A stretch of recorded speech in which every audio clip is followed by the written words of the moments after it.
Actually global markets में cell of के चलते पूरे दुनिया भर के बाजारों में बड़ा नुकसान दिखाई दिया, लेकिन इसके बाद रिकवरी भी आई थी। तो बीते हफ्ते क्या कुछ हुआ था मार्केट में और अगले हफ्ते हमारी नजर कहाँ रहेगी, आइए जान लेते हैं मार्केट रैप।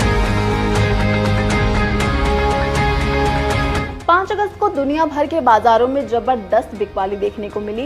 एक्चुअली यूएस में अनुमान से कमजोर बेरोजगारी दर आने से ऐसा डर हुआ कि अब मंदी आएगी, मंदी का डर सताने लगा बाजार को, जिसके बाद से वहां से एक सेल ऑफ शुरू हो गया। इसके बाद एशियाई मार्केट्स गिरे, घरेलू बाजार गिरे और बजट वाले दिन के स्तरों से भी नीचे आ गए।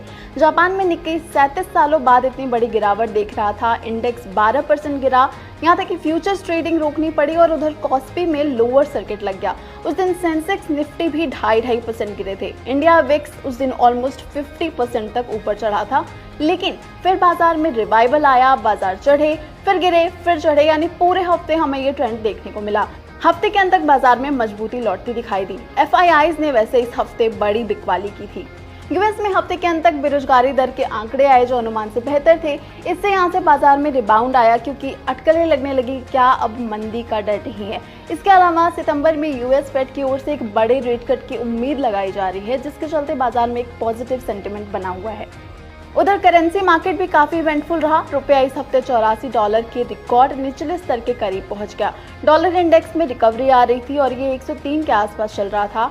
बॉन्ड यील्ड अभी 3.9 के लेवल के करीब है। कमोडिटी बाजार थोड़ा सुस्त था, लेकिन ग्लोबल मार्केट्स में फिर भी सोने में रिबाउंड दिखा और ये $2440 के आसपास दिखाई दिया। वहीं चांदी 2.5% ऊपर चढ़ गई। ये हफ्ता बाकी बेस मेटल्स के लिए थोड़ा खराब रहा। कच्चा तेल $79 के ऊपर दिखाई दिया।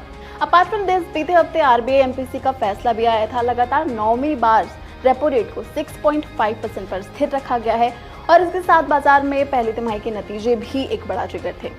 Eicher Motors, SAIL, Concor, India Cements, LIC, Vedanta जैसी कंपनीज के नतीजे आए। अगले हफ्ते Hindustan Copper, Hindalco, HAL, Balrampur Chini, Vodafone Idea, Hero MotoCorp, Voltas जैसी कंपनीज के नतीजे आएंगे। अगले हफ्ते 15 अगस्त है तो छुट्टी रहेगी। स्वतंत्रता दिवस पर बाजार बंद रहेंगे, लेकिन इसके साथ मैक्रो डेटा जैसे महंगाई के आंकड़े और ऑटो सेल्स के नंबर्स आएंगे।